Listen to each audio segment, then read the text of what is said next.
Hola a todos de nuevo. Pues continuaremos con el desarrollo de nuestro curso. Y, recordando, pues por ahora nos estábamos hablando de completitud, ¿verdad? Capítulo 7 de nuestro libro de texto. Y pues nos quedamos hablando al final de la cuestión de las completaciones, ¿verdad? Que de cierta forma los espacios se pueden completar, aunque eso es como,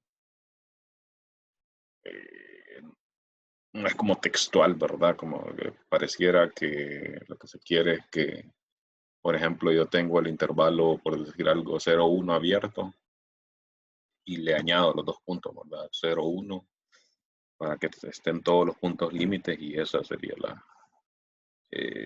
la completación. Realmente no funciona tanto así, según vimos, ¿verdad? Sino que lo que se creaba es una copia isomorfa a eso, ¿verdad? O sea que en esencia, sí, ¿verdad? Es como cuando uno dice sí, pero no, ¿verdad? Ok, luego entonces tenemos que hablar de compacidad, que es un concepto conocido, ¿verdad? Para ustedes.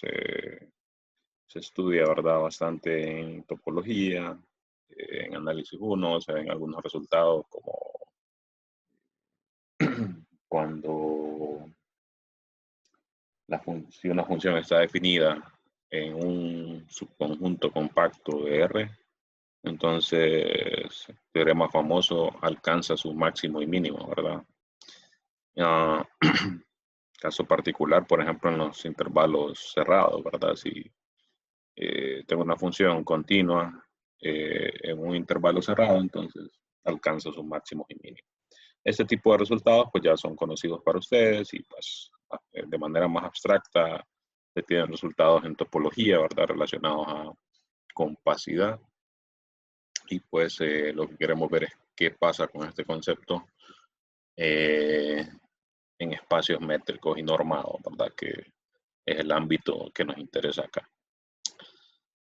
Ok, entonces pues preparé una presentación sobre todo el capítulo. O sea, esto cubre un poco de todo lo que hay aquí. Recuerden que lo que yo les presento es básicamente un resumen de cada capítulo, ¿verdad? Y probablemente no cubra todo en este video porque si no se va a hacer muy largo. Entonces probablemente les ponga ahí, lo divida en dos partes, ¿verdad? Así que, de hecho, me voy a fijar ahorita para, para llevar el tiempo, ¿verdad? Y tratar de que esto sea como usualmente es una clase, ¿verdad? Alrededor, algo cercano a una hora por ahí. Poco más, seguramente, ¿verdad? O de repente un poco menos. Ok. Eh, quiero poner al inicio, ya que recuerden que vamos a un receso ahorita, ¿verdad? Por la cuestión de los feriados que hay. Entonces quiero poner al inicio, perdón, la tarea que les dejo sobre este capítulo, sobre esta parte de compacidad, por si quieren ir avanzando, ¿verdad? Esto pues lo vamos a evaluar cuando volvamos, ¿verdad? De repente, por decirles algo, podría ser el viernes después de que volvamos. Así que es bueno que vayan avanzando ahí, ¿verdad? Además de ir viendo y estudiando lo que veamos en estas clases, pues ir avanzando en esto de las tareas, ¿verdad? En este ejercicio 17 habla de probar que algo es separable y pues que yo recuerdo no lo definimos en una clase anterior, ¿verdad? Incluso que eso está, creo que eso está definido en un ejercicio.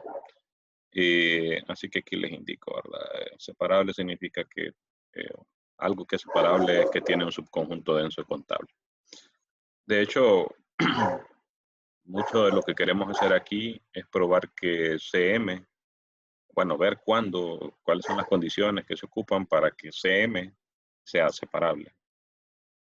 Así que este tipo de ejercicio ya como que lo va encaminando uno en esa línea, ¿verdad? De lo que al final se quiere llegar. Bueno, por lo menos de cómo he planteado el curso, ¿verdad? En esta parte relacionada con espacios métricos y normados, pues básicamente a eso es lo que quiero llegar, ¿verdad? Probar que CM es separable bajo ciertas condiciones, ¿verdad? En el espacio M. Así que bueno, vayan avanzando, ¿verdad?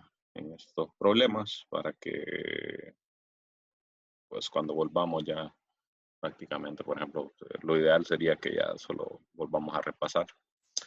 Pero bueno, tengan en mente entonces esto, ¿verdad? Recuerden que yo no les indico aquí en las clases, es como una forma mía de verificar qué tan pendientes están en las clases, el hecho de que yo les digo la tarea está durante la clase, ¿verdad? En estos videos. Podría ponerlo sin ningún problema ya en el campus, pero es una forma como de control, ¿verdad? Cuando alguien me pregunta, ¿cuál es la tarea? Pues yo ya sé que ni siquiera ha visto esto, ¿verdad? Es una especie de forma de control. Ok.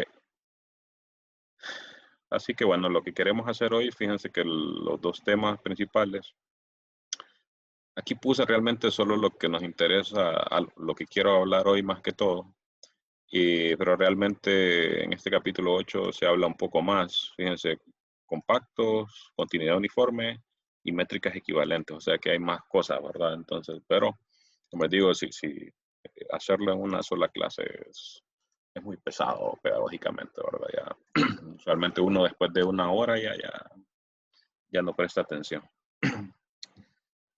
Así que bueno, trataré por lo menos de llegar a cumplir con la parte de compactos y continuidad uniforme. Entonces, esos son los objetivos: comprender definiciones y propiedades relacionadas a compactos, caracterizaciones de compactos.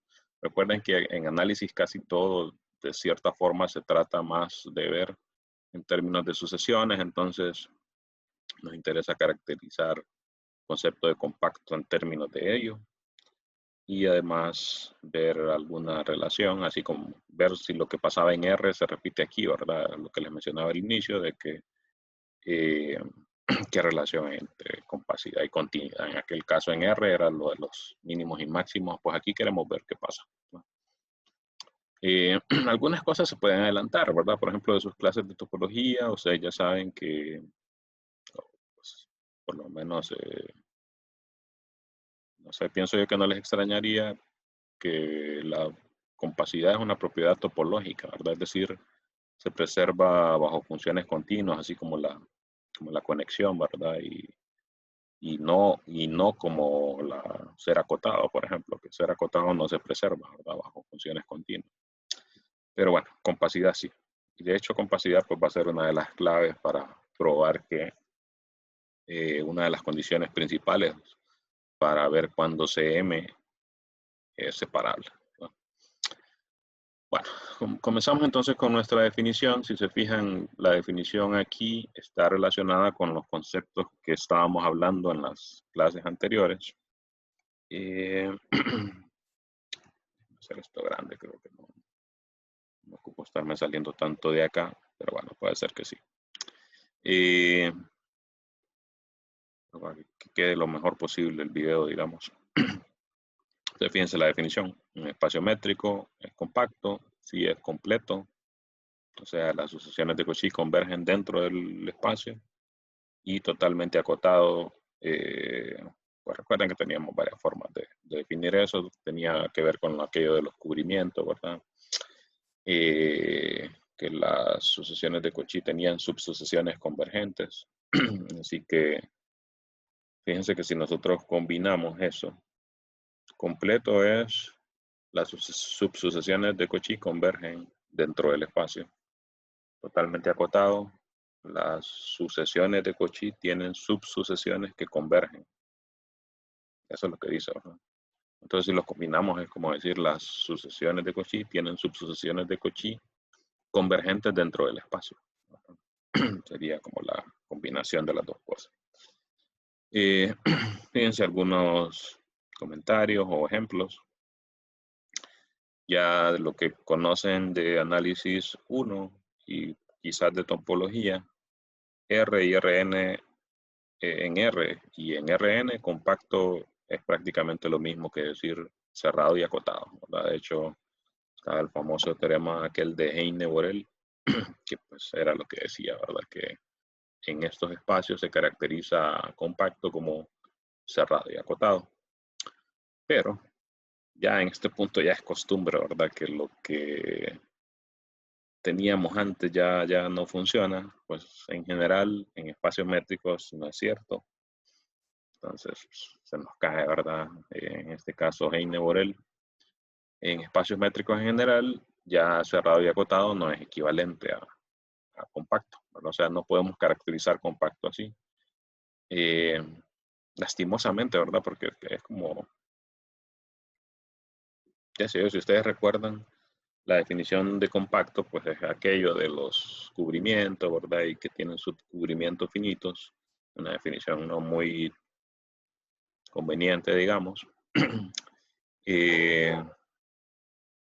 Entonces, pasar de eso a decir cerrado y acotado es como una ganancia, ¿verdad? Normalmente. Pero fíjense, otra vez, este ejemplo, fíjense que ha aparecido varias veces.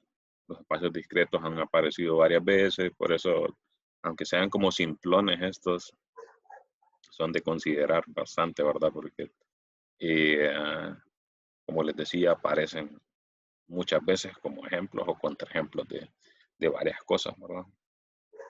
Ya fíjense, en este caso tomamos esta sucesión que tenía un 1, ¿verdad? En la enésima componente, eh, o en el enésimo término, porque son sucesiones, ¿verdad?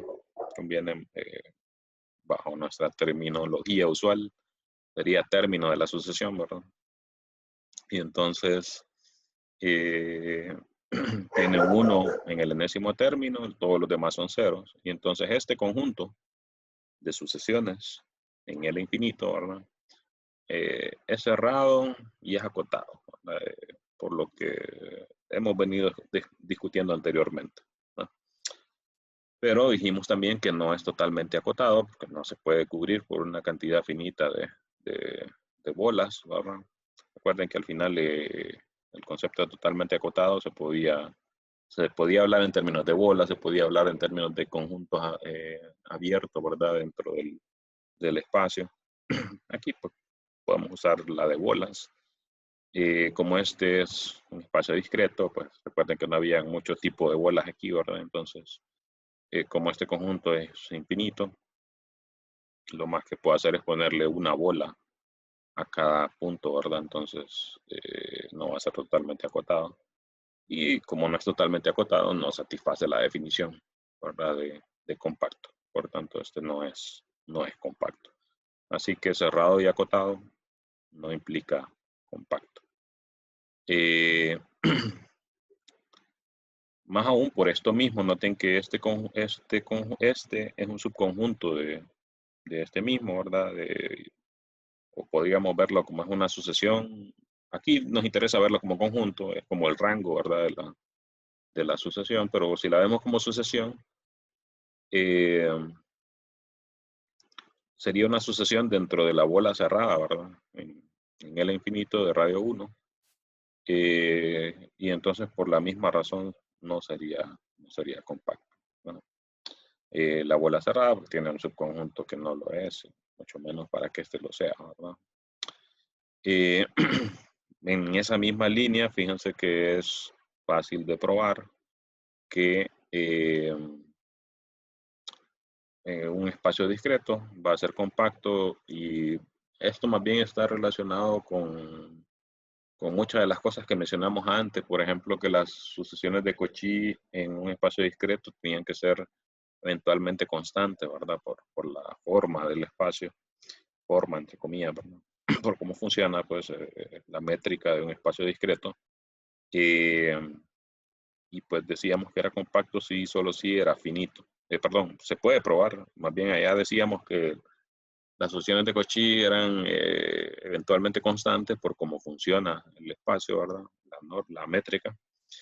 Eh, y entonces, basado en esos hechos que tenemos anteriormente, se puede ver que un espacio discreto es compacto si solo si es finito, ¿verdad? Porque si es infinito, pues vamos a tener el problema este con la parte especialmente de ser totalmente acotado, ¿verdad? Vamos a ocupar infinitas bolas para cubrirlo y no vamos a poder sacar una cantidad finita de ella, ¿verdad? Noten que esto, por ejemplo, es de las cuestiones de análisis que les digo yo que le rompen la intuición a uno, porque cuando uno habla de bola cerrada, olvidándose de lo que estamos hablando ahorita, si antes de esto pensaba en bola cerrada, automáticamente lo veo como compacto, ¿verdad? Pero pues aquí vemos que en general, en este ambiente de espacios métricos y normados, ¿verdad? Y, no funciona eso. Las bolas cerradas no necesariamente son compactos. Sí es cierto que son cerradas y acotadas, ¿verdad? Pero pues aquí, por lo mismo, por lo que argumentamos antes, no implica que eso es compacto, ¿no?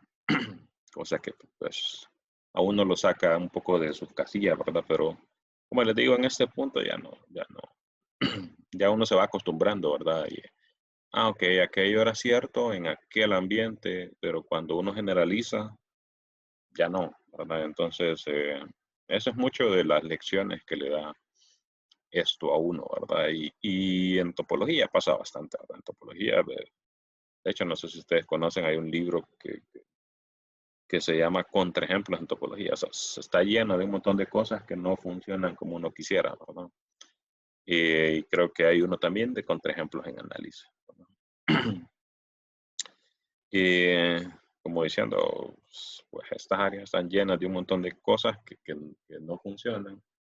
Y más que todo, pues eso es natural, ¿verdad? Pero realmente el problema es que antes, en cursos anteriores, uno miraba que es, teorema, y cuando uno, no sé, por la forma que va aprendiendo, ¿verdad? Uno dice, ok, esto es un teorema, ya se demostró, siempre es cierto, ¿verdad? Entonces, como que uno no se sale o no se quiere salir quizás de ese ambiente y quiere pensar que así va a funcionar siempre, ¿verdad? Pero mucho de esto tiene que ver con abrir la mente en ese sentido, ¿verdad? Salirse de que no necesariamente las cosas funcionan como en, en cierto curso me dijeron, ¿verdad? Si ese era un caso particular, por ejemplo, en R, en análisis 1, se trabajan funciones de R en R, ¿verdad? Que desde cierto punto de vista es una cuestión bien particular, ¿verdad? Eh, de repente en cálculo, no, ¿verdad? Eso es lo general allá, ¿verdad? Hablar de una función arbitraria de R en R, eso es lo general. Y aquí no, ¿verdad? Eso se vuelve un caso particular, viendo a R como un espacio métrico, ¿verdad? De infinidad de opciones que podríamos considerar. Ok, eh, fíjense algunas propiedades. Lo primero que queremos, como les digo aquí en análisis, es tener un criterio secuencial, ¿verdad? Del concepto. Y pues eso, fíjense que viene automáticamente de que ya teníamos criterio secuencial para totalmente acotado, ya teníamos, bueno, la definición de completitudes directamente en términos de sucesiones, ¿verdad? Entonces combinamos los dos y al combinarlas, lo que les decía hace un ratito, ¿verdad? Un espacio métrico es compacto si solo si toda sucesión tiene una subsucesión que converge, ¿verdad? A un punto dentro del espacio. La completitud me da eso último, ¿verdad? Que el punto está dentro del espacio. Perdón, ser totalmente acotado me da lo de que las sucesiones tienen subsucesiones de Cauchy. Eso es lo que me da. Eh, entonces, combinándolos, pues aquí no se estaría como de más, ¿verdad? Es decir, si tiene una subsucesión de Cauchy que converge a un punto en el espacio. Eh, pero déjeme verificar, de repente si es necesario decirlo y estoy abusando ahí.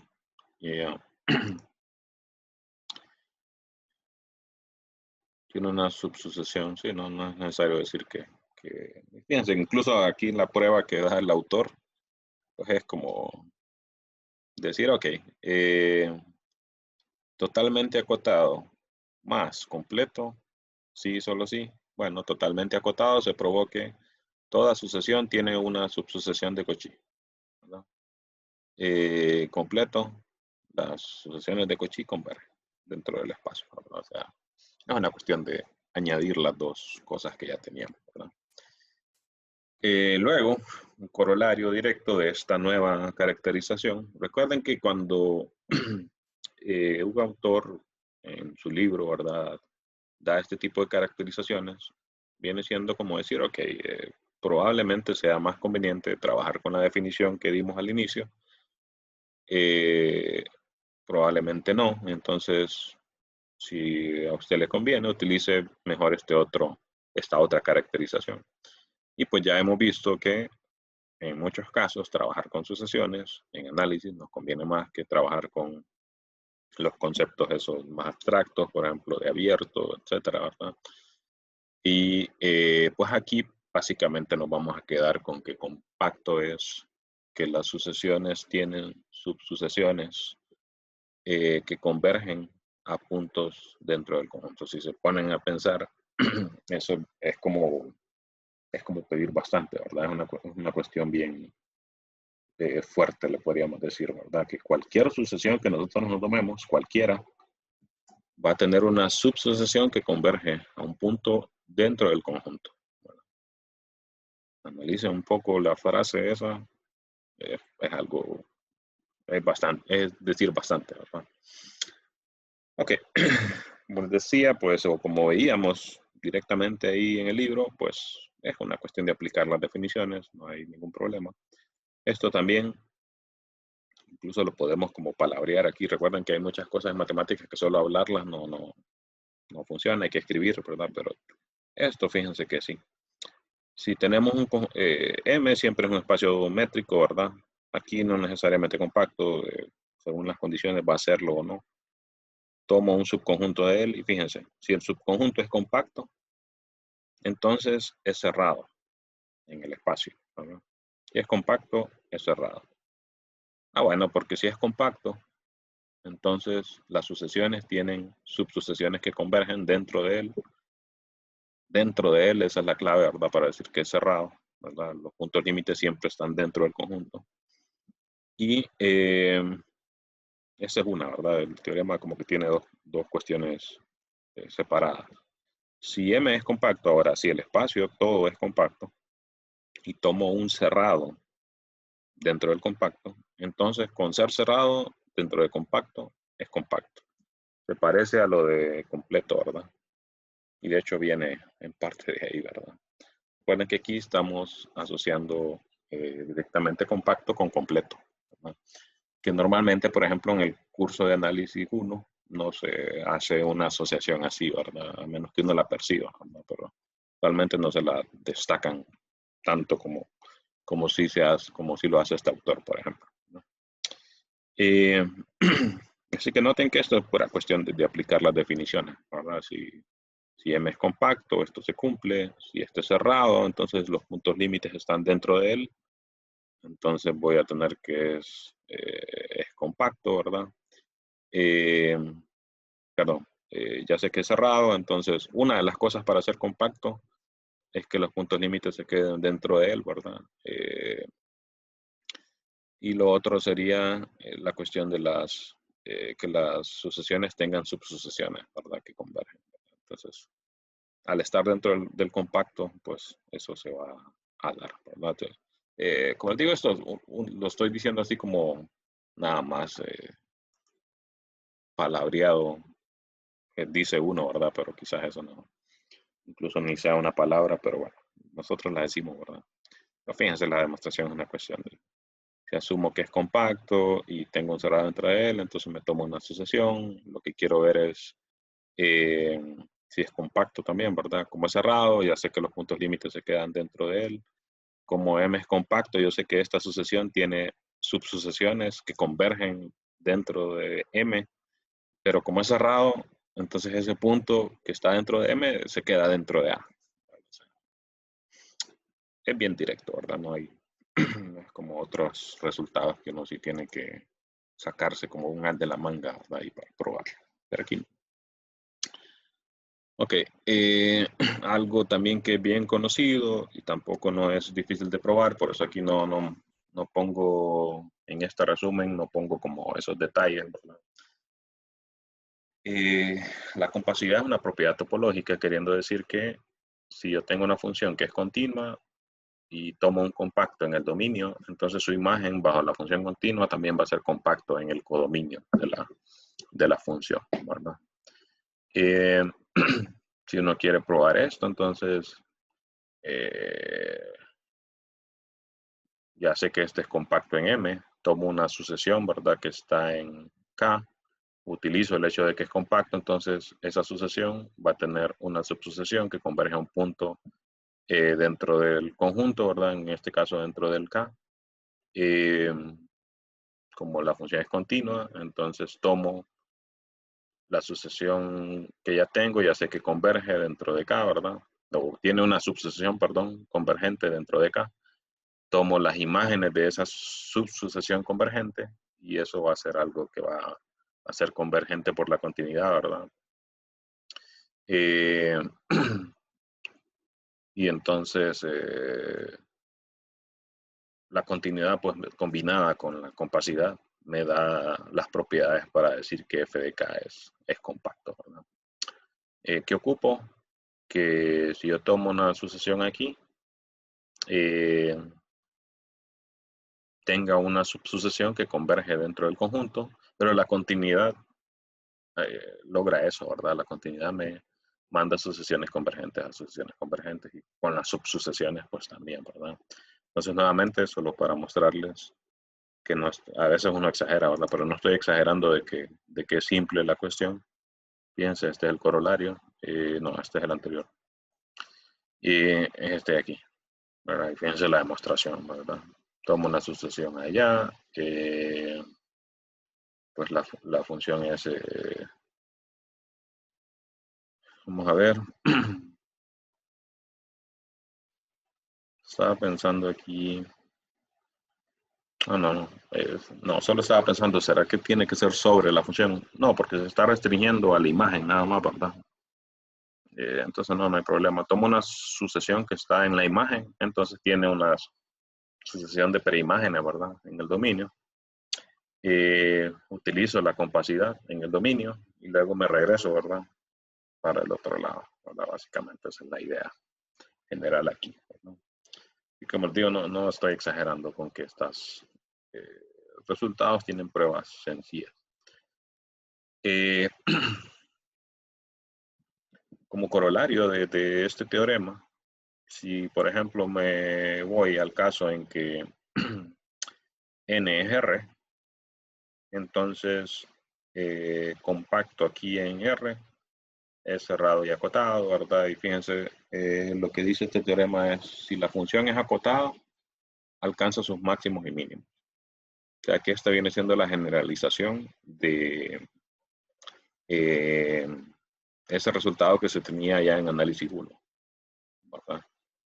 Noten que aquí tiene sentido hablar de máximos y mínimos porque estamos en R, ¿verdad? Yo ya sé por el teorema que la imagen de M bajo esta función va a ser un compacto en R. ¿Ok? Entonces, el compacto en R es cerrado y acotado. Estoy en R, ¿verdad?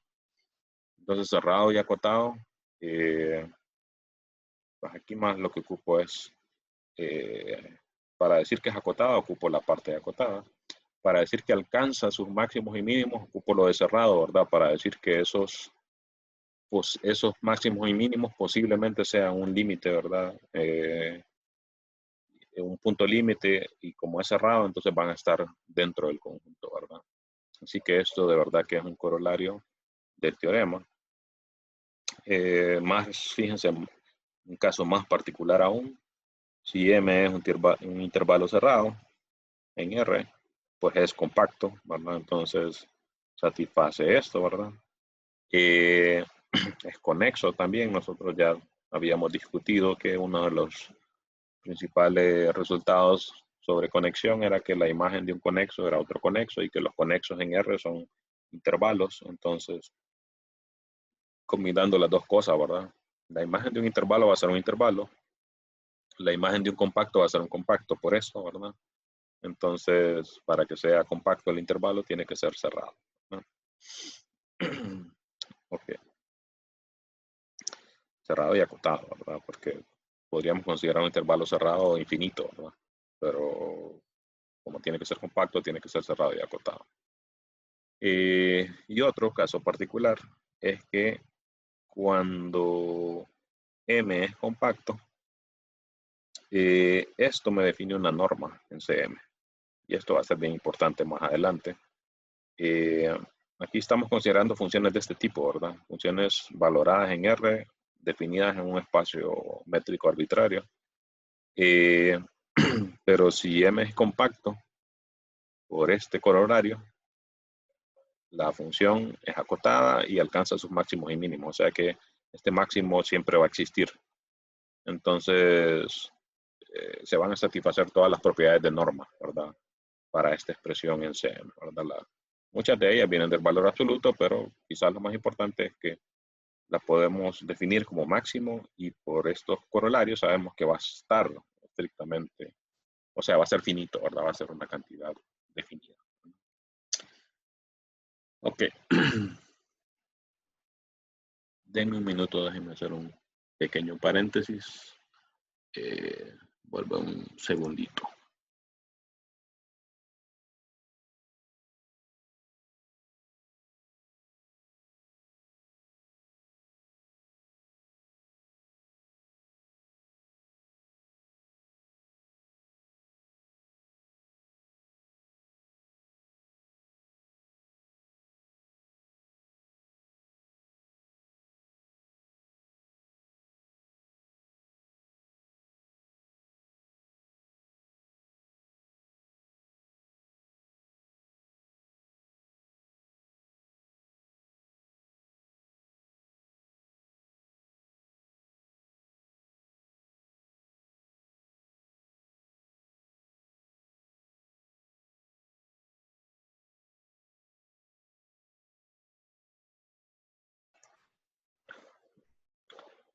Ok. Continuamos entonces. Estamos por aquí, ¿verdad? Este teorema sobre que compacidad es propiedad topológica. Recuerden que eso significa que se preserva bajo funciones continuas, ¿verdad? Y pues varios corolarios relacionados a ello, ¿no? Asociados a ello. Fíjense, el autor hace un tratamiento también de la compacidad por cubrimientos y básicamente lo que nos dice es que esta definición que da él no es realmente nada nuevo, porque en el sentido de que quizás aún no estamos acostumbrados a decir compacto, es aquella cuestión de los cubrimientos y los subcubrimientos finitos. Pues aquí les indico, ¿verdad?, que en estos resultados, 8.8, 8.9, 8.10, 8.11, 8.8, por aquí, fíjense la naturaleza de estos resultados. Habla de abiertos, uniones de abiertos, y que el espacio está contenido en esa unión y que hay una cantidad finita de ellos, ¿verdad? Que siempre satisfacen esa propiedad. Esto es la naturaleza usual de la definición de compacto, ¿verdad? Y al final, entonces, en el último resultado, ustedes pueden seguir. De hecho, lo que los mando a hacer es hacer lectura de estos resultados, como para ver la relación, ¿verdad? Entre la definición que se dio aquí, completo y totalmente acotado, con esta otra, ¿verdad? Que es natural, ¿verdad? Recuerden que totalmente acotado tenía que ver con la cuestión de los cubrimientos, ¿verdad? Completo con la cuestión de que los límites estén dentro del espacio, ¿verdad? Y al final, pues a lo que se llega es compacto, sí, solo sí. Todo cubrimiento contable admite un subcubrimiento finito. Lo usual, como normalmente se define, ¿verdad? Compacto, ¿verdad? Y hay una caracterización equivalente en términos de cerrado, ¿verdad? En vez de uniones, intersección, no vacía. Pero bueno, esto no lo voy a trabajar, no, como siempre les repito, no porque no sea importante, sino porque esto es lo usual que uno conoce como compacto en topología. En análisis, no recuerdo, bueno, el texto que utilizamos normalmente es el de Siempre se me escapa el nombre de ese autor, pero por aquí lo tengo. Solo quiero, no lo hice antes, así que déjenme ver. Abbott es el autor se me olvida por alguna razón siempre el nombre. Bueno, vamos a ver, no, esto no tiene índice, entonces démosle buscar. Compact.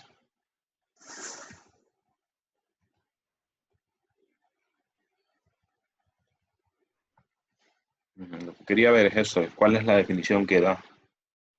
Pero fíjense que es en términos de sucesiones, ¿verdad? O sea que en análisis 1 no se espera, eh, porque lo que le estoy diciendo aquí es que es como que lo más natural pensar que compacto es en términos de este criterio, ¿verdad? De que los cubrimientos contables tengan su cubrimiento finito. Es lo usual, pero es más de topología que de análisis, ¿verdad? Pero bueno, de todas maneras, ustedes llevan topología antes de llevar análisis, ¿verdad? O sea, que lo de análisis se vuelve un caso particular. Solo quería, bueno, no necesariamente trabajaron con este libro, pero se ha vuelto como la regla, ¿verdad? De hecho, un poco de ello viene por influencia del profesor Paul Castillo, que creo yo que pues, es de los mejores profesores que he tenido, por cierto. Llevé cursos de análisis con él y pues estas cosas de las que estoy hablando, porque él me las enseñó. Bueno, las cosas que les enseño bien, ¿verdad? Si es un error, es culpa mía, no es que él me lo enseñe. Si hago un error, es culpa mía, ¿verdad? No porque el profesor así lo enseñó. Pero el punto era que creo que él fue el que recomendó este libro para análisis 1, porque tiene básicamente lo que ocupa uno en un primer curso de análisis real, ¿verdad? Y de hecho, este libro de Carovers también me lo recomendó. Bueno, en el curso, él me dio un curso de análisis para maestría y un curso de análisis para licenciatura también. Y creo que fue en el de licenciatura, sí, que utilizó este libro, ¿verdad?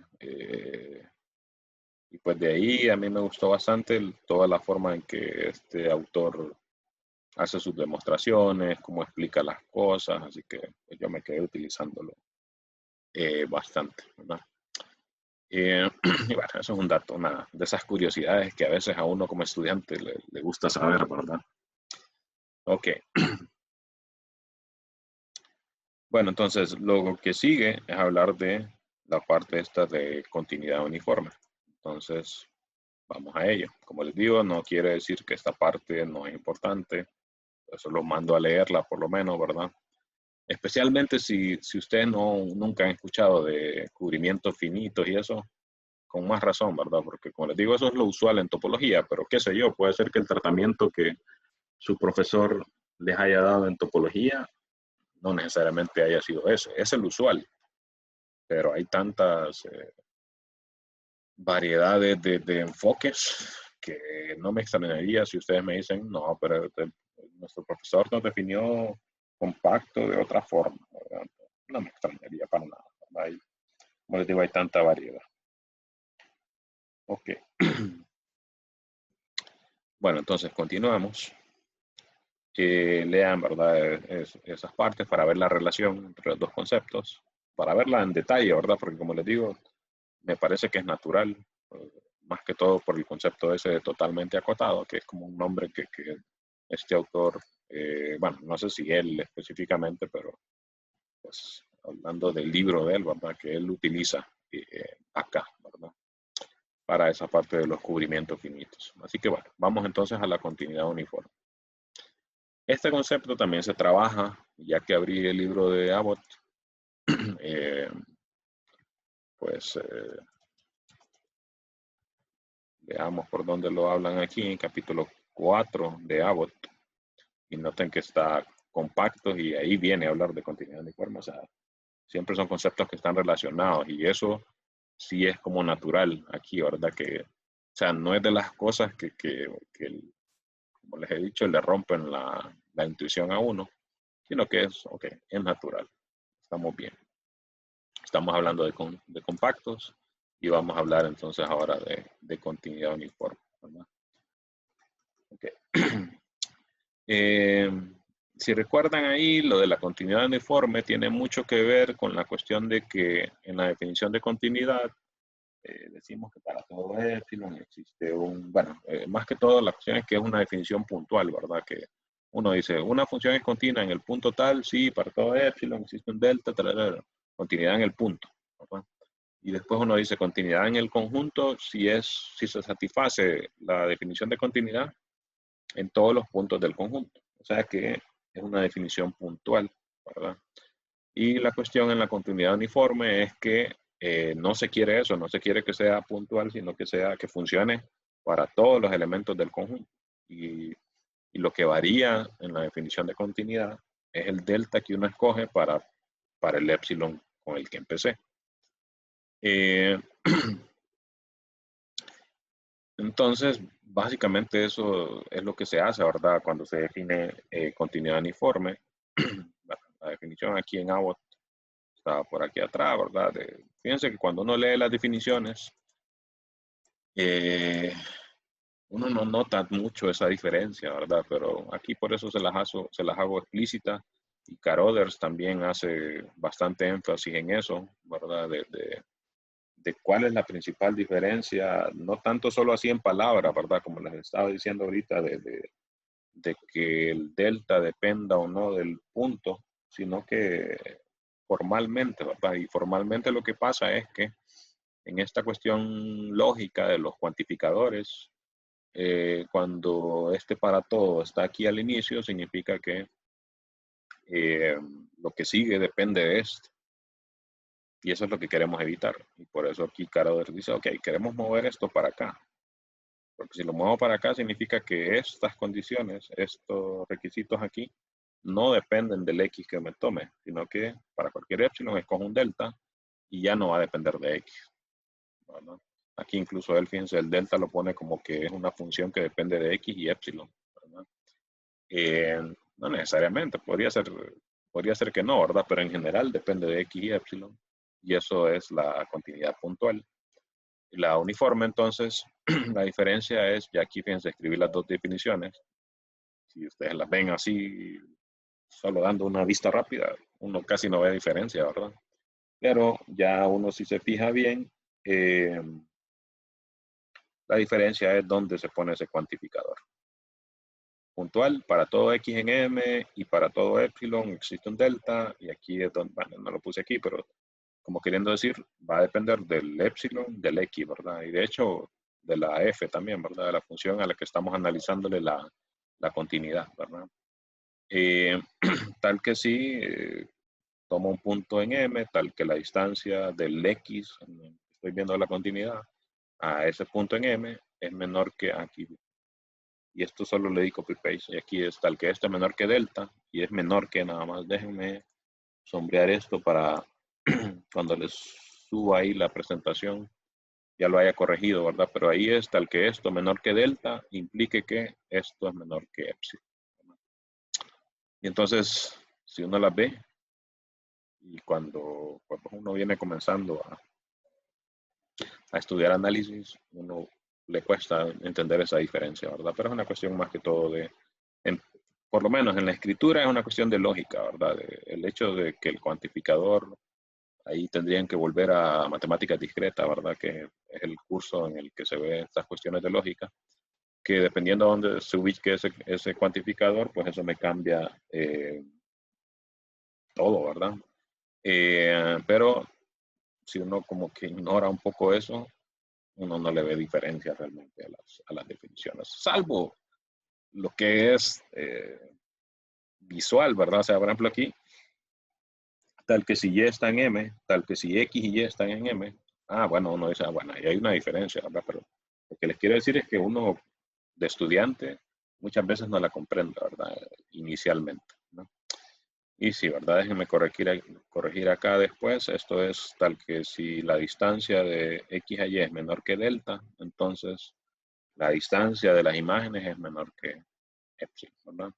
Aquí un comentario, recuerden que en estas pruebas de continuidad, de límites, con estas definiciones epsilon delta, pasa que hay veces que recuerden que estas pruebas uno las hace como de atrás para adelante, ¿verdad?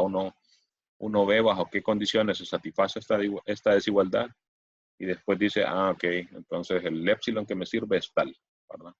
Y cuando uno ya escribe así bien bonita la prueba, eh, el delta se ve como, uy, ¿de dónde salió, verdad? ¿De dónde salió ese delta? Por lo menos así, esa es la impresión que uno se lleva cuando empieza a leer ese tipo de demostraciones, ¿verdad?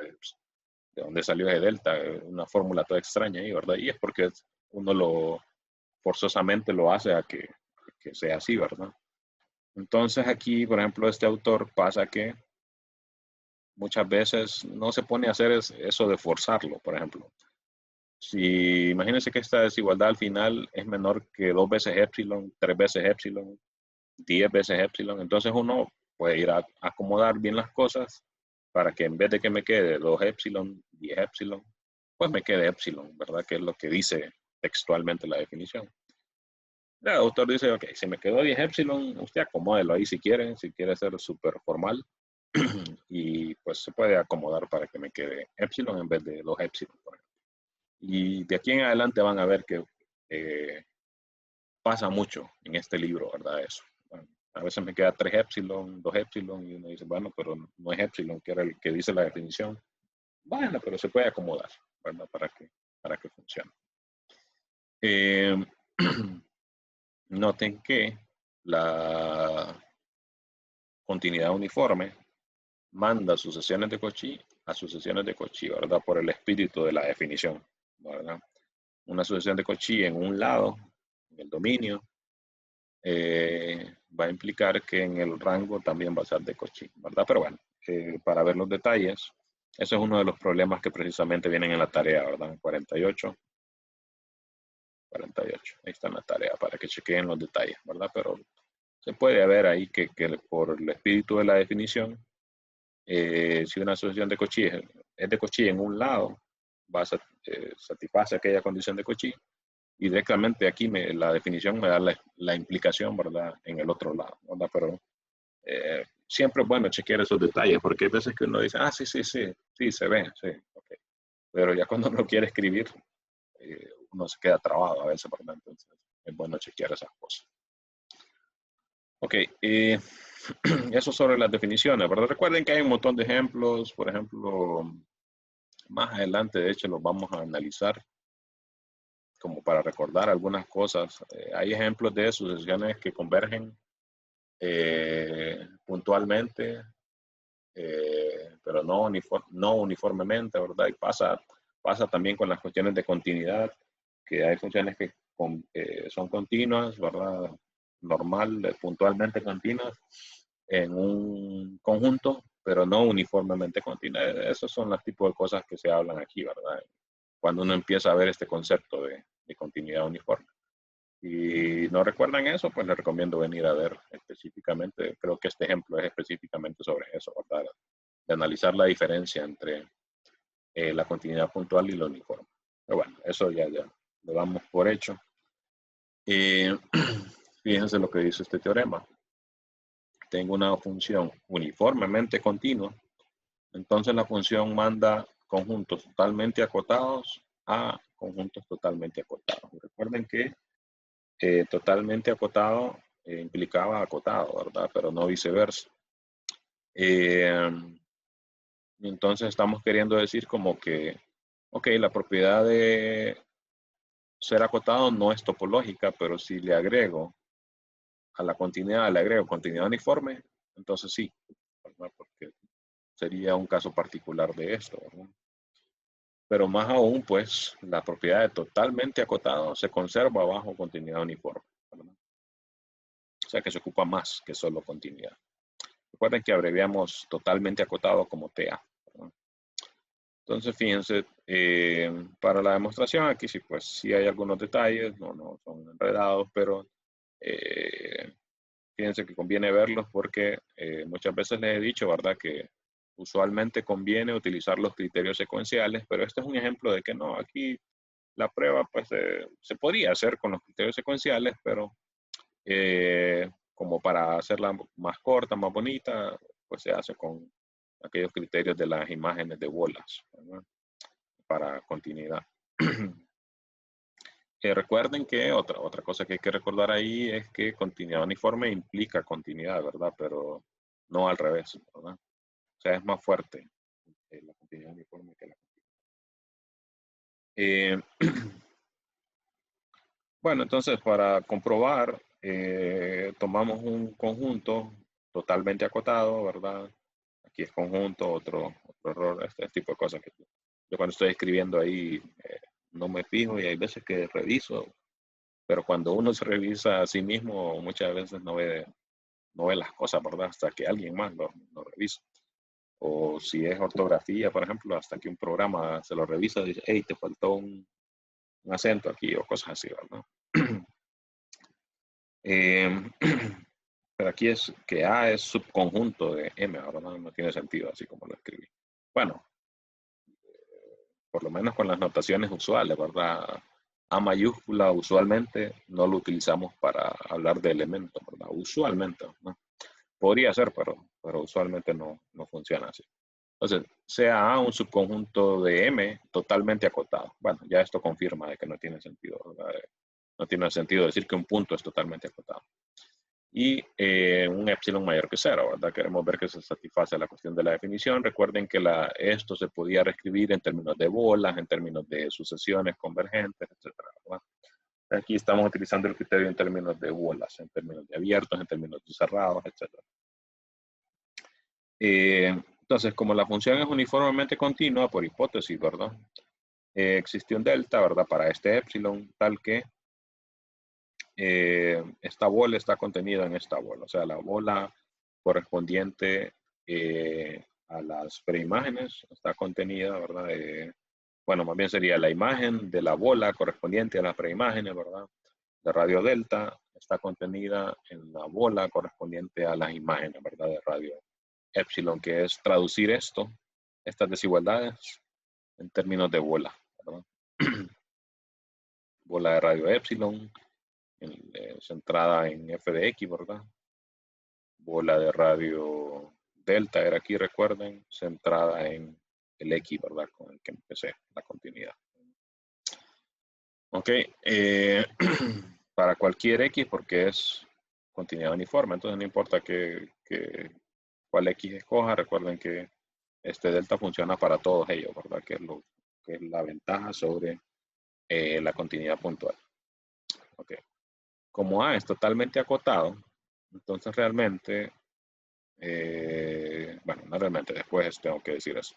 No, como es totalmente acotado, lo puedo cubrir por una cantidad finita de bolas centradas en una cierta cantidad de puntos, ¿verdad? Una cantidad finita de puntos en el espacio, por ser totalmente acotado, ¿verdad? Recuerden que en lo de totalmente acotado se podía decir en términos de bolas, en términos de abiertos. Bueno, aquí conviene en términos de bolas, ¿verdad? Y entonces combinando las dos, que esto está contenido en esto y que A está contenido en la unión de bolas, entonces f de A por propiedades de funciones, ¿verdad? F de A va a estar contenido en f de la unión. Por la propiedad esa de las funciones, se puede escribir como la unión de las bolas. Y ahí esto es utilizando esta propiedad, ¿verdad? Esto realmente aquí, imagínense que solo ponemos f de A contenido en f de esta unión. Ok, está bien. F de la unión, si no recuerdo mal, se puede separar como la unión de F de las bolas, ¿verdad? Pero F de las bolas normalmente no se puede cambiar como las bolas de las imágenes, pero aquí se utiliza la continuidad, ¿verdad?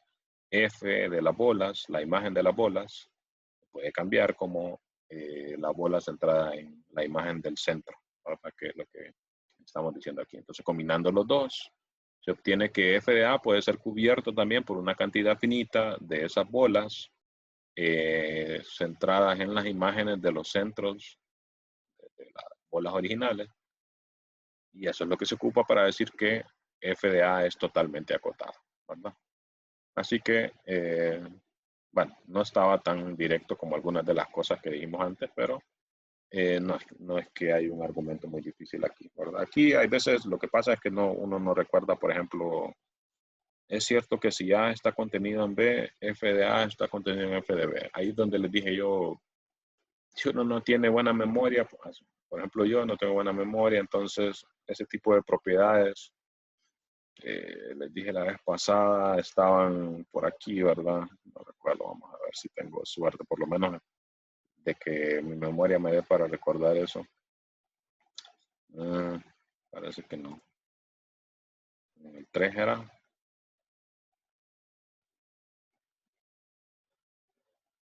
Déjenme verlos. Aquí creo que era. No, no. Pero yo recuerdo haberles dicho, ¿verdad? En una de las clases anteriores. Fíjense que este tipo de propiedades para funciones, que si tal conjunto está contenido en el otro, entonces las imágenes también. Recuerdo eso, sí recuerdo claramente habérselos dicho, ¿verdad? Y que las tuvieran presentes, porque, por ejemplo, en este teorema se utiliza eso, ¿verdad? Pero no recuerdo dónde están realmente. ¿Será que estaban antes? No sé, no recuerdo. Okay. Pero bueno, quizás ustedes sí recuerden mejor, tengan mejor memoria así como fotográfica que le dicen, ¿verdad? Y recuerden exactamente dónde era que... Aquí está. Capítulo 5, la primera sección. Entonces, ¿cuál estaríamos utilizando aquí? Esta, ¿verdad? Que la imagen de la unión es igual a la unión de imágenes, ¿verdad? Esto está para 2, pero si funciona para 2, funciona para una cantidad finita, ¿verdad? Cualquier cantidad finita. Noten que eso se está utilizando indirecta, bueno, se está utilizando aquí, ¿verdad? Y además se está combinando con esta propiedad acá, que es que si f de la imagen está contenido en algo, no, aquí, si A está contenido en B, entonces f de A está contenido en f de B. A ver, bueno, eso no está aquí, pero esa se prueba sin problema, ¿verdad? Si un conjunto está contenido en otro, entonces la imagen de uno está contenida en la imagen del otro. Y estas son como la que sí estamos utilizando ahí, ¿verdad? Es esta, ¿verdad? Que la imagen de la unión es la unión de las imágenes, ¿verdad? Sería en palabras. Ok, y además que si uno está contenido en el otro, entonces la imagen del uno está contenida en la imagen del otro, ¿verdad?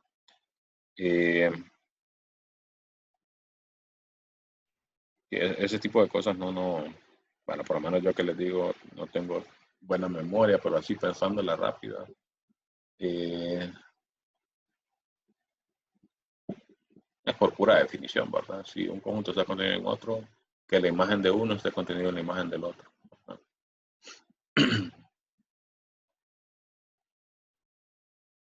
Que a veces hay propiedades de esas que fallan, ¿verdad? Que son como intuitivas, pero fallan, ¿verdad?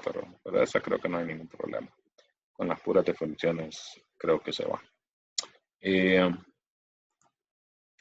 Así que bueno, combinando entonces esas propiedades de funciones con lo que tenemos aquí de totalmente acotado, entonces obtenemos lo que queremos que como queremos ver que, fíjense que aquí está textualmente, F manda conjuntos totalmente acotados a conjuntos totalmente acotados, queriendo decir, si A es un conjunto totalmente acotado, entonces F de A, su imagen también es un conjunto totalmente acotado, ¿verdad? Parecido a lo de la cuestión de las propiedades topológicas, ¿verdad? Lo que aquí está escrito en palabras. Siguiente, entonces, más propiedades, fíjense en este caso. Estas sí hay que, conviene ver las demostraciones porque ya no son tan sencillas, tienen sus argumentos ahí, ¿verdad? Entonces conviene analizarlos para entenderlos y acuérdense que el objetivo es que después uno en un problema imite estos argumentos, ¿verdad?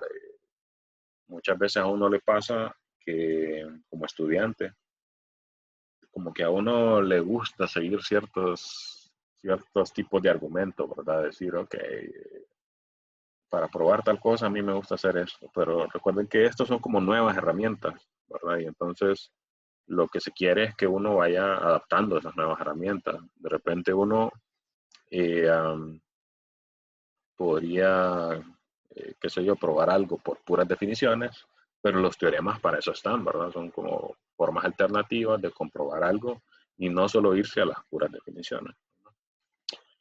Ok, fíjense, si M es compacto, entonces toda función continua es uniformemente continua, ¿verdad? Esto pasado en R, estamos generalizando a funciones entre dos espacios métricos arbitrarios, ¿verdad? O sea, queremos ver que la continuidad en compactos se traduce en que el delta, que puedo construir un delta, ¿verdad? Que me funcione para todos los puntos dentro del compacto, ¿verdad? Yo ya sé que por ser continua, para cada punto existe un delta, pero pues con la compacidad vamos a poder construir uno que me funcione para todo. Ok. Déjenme ver cómo voy con el tiempo. Ya casi voy a ajustar la hora, ¿verdad? Entonces, déjenme ver hasta dónde voy a llegar. Yo creo que sí, vamos a terminar con la demostración de este teorema y de ahí en adelante lo vamos a dejar para otro video, ¿verdad? Bueno, de hecho es bastante, entonces no sé si incluso voy a ocupar 3. Bueno, terminamos entonces con este teorema 8.15, o sea que hemos cubierto o vamos a cubrir hasta, vamos a ver, fíjense aquí hay más detalle, ¿verdad? Recuerden que si ustedes sienten que yo estoy resumiendo demasiado y muchas cosas no les quedan claras, pues lean, ¿verdad? Aquí en el libro para ahondar más, ¿verdad? En los conceptos. Hay muchas cosas, por ejemplo, yo estoy asumiendo que ustedes recuerdan continuidad uniforme de análisis 1. Entonces ustedes dicen, no, no me acuerdo mucho. Ah, fíjense que hacen algunos ejemplos, el autor habla más, ¿verdad? Otras cosas que quizá yo no le estoy diciendo. Puede uno hacer ejercicios para ahondar más, ¿verdad? Para afianzar más las habilidades, comprender mejor los conceptos. Y pues lo que les quería decir es que estamos llegando hasta aquí, ¿verdad? Este teorema 8.15. Aquí el autor hace como que explica otra forma de probar esto mismo y hasta una tercera forma de probar este mismo resultado. Y la tercera es como visual, incluso hacen una figura aquí. Pero bueno, con una que tengamos es suficiente. Lo que dice él es, vale la pena ver otras formas porque el resultado es bien importante. Y después está esto sobre que fíjense que esto tiene relación con aquello de las completaciones y ya después vamos a ver por qué. Inicialmente pensé que iba a llegar hasta aquí, ¿verdad? Pero bueno, a veces uno pone a hablar de otras cosas, se desvía y bueno. Fíjense, ¿qué dice el teorema? Compacto y función continua implica uniformemente que la función es uniformemente continua, en resumen. Ok, entonces tomamos un epsilon y lo que queremos escoger es un solo delta para todos los x en M, ¿verdad? Entonces, para cada x individualmente, yo puedo escoger un delta y por eso le ponemos aquí delta x, ¿verdad? Porque este en general depende del x, ¿verdad? Porque lo que tengo como hipótesis es continuidad, digámosle normal, ¿verdad? Continuidad normal. No borrar esto porque después voy a pensar que tenía que cambiar algo ahí. Entonces, para cada uno de ellos se satisface la definición de continuidad, ¿verdad? Con ese delta x. Fíjense, si ese ínfimo, si el ínfimo de estos delta x existiera y es finito, no es positivo, perdón, no es que si existiera o es finito, sino que es positivo. Entonces con ese ya nos serviría la continuidad uniforme, ¿verdad? Porque lo que quiero es que haya uno solo y si se satisface para el ínfimo, pues con más razón se satisface para todo, ¿verdad? Cuando en el ínfimo es la máxima de las cotas inferiores y entonces ese me serviría, ¿verdad? Como único delta para todos los x, ¿verdad? Pero bueno, entonces eso no necesariamente va a existir. Solo sabemos que esos deltas son positivos. Para asegurar que existieran, ocuparía que ese conjunto estuviera acotado inferiormente, ¿verdad? para utilizar el análogo del axioma de completitud, pero para los ínfimos, ¿verdad? Que todo conjunto acotado inferiormente tenga un ínfimo, ¿verdad? Así como todo conjunto acotado superiormente tiene supremo. Pero bueno, no lo sabemos, ¿verdad? Entonces puede ser que no pase. Entonces ese sería como el caso interesante, ¿verdad? Si no, notemos que para cada X en M yo puedo construir una bola de radio, el delta X que me tomé aquí, dividido entre 2. ¿Okay? Aquí fíjense que el autor sí se está dando como el tiempo para cuadrar después al final, sobre 2 es el tipo de cosas que uno dice después, ok, me va a quedar un delta sobre 2 más delta sobre 2, que al final es delta, ¿verdad? Cosas así. Aquí sí lo está haciendo y como les digo, vamos a ver más adelante que hay veces que no lo hace, ¿verdad? Pero no hay problema. Entonces fíjense, como esta bola es para cada punto, pues esto va a ser un cubrimiento abierto, ¿verdad? No sabemos de qué tipo, o sea, en este caso como se está poniendo una bola para cada M, si el M es no contable, pues sería un cubrimiento no contable. Si es contable, va a ser un cubrimiento contable. Y por ser compacto, podríamos tomar uno finito. Pero el punto entonces es que como es un cubrimiento y el conjunto es compacto, entonces yo puedo tomar por ser compacto es totalmente acotado. Por ser totalmente acotado, entonces yo puedo tomar una cantidad finita de ellos, ¿verdad? De esas bolas que se tomaron, de tal manera que el conjunto siempre esté contenido en la unión y ahora finita de esa bola, ¿verdad? Aquí es una unión, este conjunto sería como la unión de todas estas bolas, ¿verdad? Pero sería una unión arbitraria, dependiendo de cómo sea M. Y aquí pues sería una unión finita, ¿verdad? Con bolas centradas en los XY y de radio delta XY sobre 2, ¿verdad? Entonces tomamos el mínimo, como son finitos, el mínimo existe, ¿verdad? Entonces tomo el más pequeño de todos ellos y entonces este va a lograr lo que queremos, que me funcione para la continuidad uniforme. Entonces, ¿qué pasa? Para justificar eso, si tomo X y Y en M y son tales que la distancia de X y Y es menor que delta, quiero llegar a que la distancia de F y de X a F de Y sea menor que epsilon, ¿verdad? Noten que lo que tenemos es que la distancia de F de X a F de Y sea menor que epsilon, pero cuando esto es menor que delta X, ¿verdad? Pero bueno, entonces ahí se hace un juego ahí con la desigualdad triangular, ¿verdad? El momento usual. Entonces, como estos me cubren a todo M, ¿verdad? Y X es un elemento de M, entonces X tiene que estar en alguno de ellos, ¿verdad? Luego entonces, utilizando la desigualdad triangular, la distancia de Y a XY es menor o igual que la de Y a X más la de X a XY. Y la de Y a X es menor que delta. La de X a XY, como está dentro de esta bola, ¿verdad? Es menor que el radio, ¿verdad? Y entonces, pero delta era el mínimo de esto, ¿verdad? Entonces delta también es menor que, bueno, o menor o igual, ¿verdad? Por si es precisamente él, ¿verdad? Menor o igual que el delta XY sobre 2, ¿verdad? Porque son radios sobre 2. Entonces esto sería menor o igual que delta XY sobre 2 más delta XY sobre 2, o sea, delta XY. Aquí es donde les digo, aquí el autor tomó la gentileza, digamos, de cuadrar, ¿verdad? Que me quede menor que delta XY. Aunque en este caso sí es necesario, aquí es donde les digo que no es tan necesario, fíjense aquí llegó a que es menor que 2 veces epsilon. Bueno, como diciendo, cuádrela usted para que sí me quede menor que epsilon, así, si quiere ser estricto en eso, ¿verdad?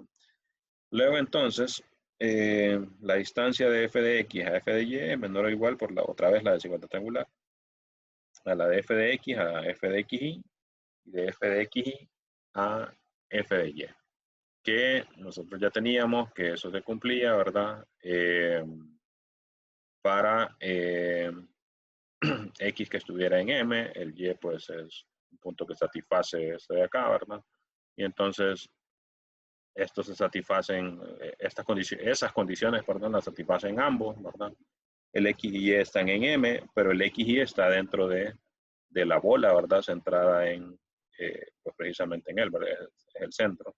Entonces satisface lo que queremos aquí. Y de modo que cada una de estas es menor que epsilon. Entonces esta suma, aquí me falta un paréntesis también, esta suma es menor que 2 veces epsilon, ¿verdad? Entonces, cuando esto es menor que delta, esto es menor que 2 veces epsilon, ¿verdad? Y aquí es donde les digo, bueno, si lo quiere cuadrar, póngale aquí epsilon sobre 2, ¿verdad? Si funciona para cualquier epsilon, pues epsilon sobre 2 es uno de todos esos, ¿verdad? Y aquí me va a quedar epsilon sobre 2 más epsilon sobre 2, o sea, epsilon. Pero como les digo, hay veces que no lo hace, aunque aquí fíjense que para los deltas sí era necesario para poder utilizar la hipótesis, tal como se escribió, que esto es menor que delta, ¿verdad? Si es menor que delta y aquí me hubiera quedado menor que 2 veces delta, no necesariamente se cumple, ¿verdad? El requisito para que esto funcione, ¿verdad? Hay que ser un poco cuidadoso en eso. Por eso, en general, lo mejor es ser súper estricto, ¿verdad? Con ese tipo de cosas. Pero si uno entiende bien cómo están funcionando las cosas, pues uno dice, ah, ok, aquí quedó menor que 2 veces epsilon, pero este no importa, ¿verdad? Si aquí me hubiera quedado 2 veces delta xy, sí importaría, porque eso no aseguraría que esto se cumpla, ¿verdad? Menor que 2 veces delta xy podría estar entre delta x y 2 veces delta xy, ¿verdad? En medio. Y entonces no necesariamente se cumple esto, ¿verdad? De manera que esta implicación no necesariamente funciona, ¿no? Ok, así que bueno, tenemos que la propiedad de ser totalmente acotado es casi como propiedad topológica, pero cuando la continuidad no es normal, no es la normal, entre comillas, sino la uniforme, ¿verdad? Si es uniforme, entonces funciona casi como una propiedad topológica, ¿verdad? Vamos a quedar entonces por aquí, por el tiempo, ¿verdad? Y entonces después vamos a continuar con los demás resultados y recuerden que lo que queremos ahorita es completar este capítulo 8. Recuerden también, por la cuestión de que si quieren ir avanzando, especialmente en este tiempo de feriados, este capítulo 9 no lo vamos a estudiar así a detalle, sí pueden darle una lectura, ¿verdad? Aquí esto tiene que ver mucho con la cuestión de qué tan discontinua puede ser una función, ¿verdad? Y ahí es donde se dice que el tipo de discontinuidades tiene que ser de tal tipo, ¿verdad? Y eso es lo que ilustra acá, pero esto no lo ocupamos, no hay ningún resultado de los de aquí que sea súper requisito para seguir, entonces por eso lo vamos a dejar, ¿verdad? Y siempre no porque no sea importante, sino porque podemos hacerlo y entonces queremos avanzar y por lo menos de acá mínimo llegar a este capítulo 12, ¿verdad? Ok, nos quedamos entonces por aquí. Saludos a todos.